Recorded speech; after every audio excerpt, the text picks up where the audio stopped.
Today, CAL FIRE and Contra Costa firefighters teamed up to contain this wind-driven brush fire, burning up a good chunk of a hillside right by a group of homes in Pittsburgh.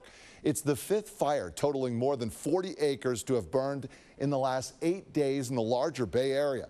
ABC 7 News reporter Tara Campbell has more on today's flames and what might be ahead. Sunday, crews fighting back flames in yet another early season wildfire. This one in Pittsburgh spreading more than 50 acres. We lost everything. 40 years of history was lost today. Destroying a local theater company's warehouse, where we store all of our sets and props, costumes, sound equipment, lighting equipment, went up in flames today for a reason we don't know. They're investigating right now. We had a structure fire that quickly spread into the vegetation.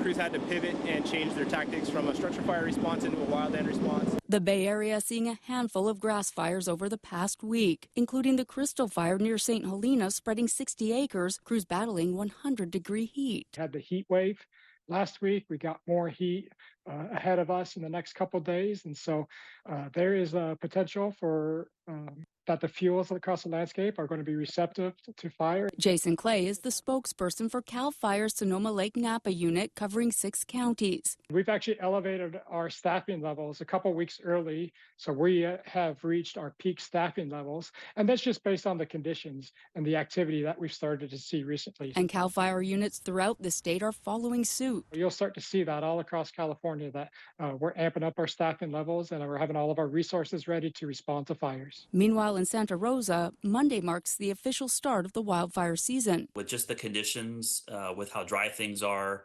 the increase in fire activity, that prompted the declaration. Division Chief Paul Lowenthal says the risk of major wildfire is below normal for now, expecting the wet winter to make a major impact this season. Fortunately, with how much rainfall we did get, that will help keep our heavier fuels, our brush, our timber, not as receptive to that fire spread. But I do definitely think that we'll likely see a lot more, unfortunately, grass fires this year. Tara Campbell, ABC 7 News.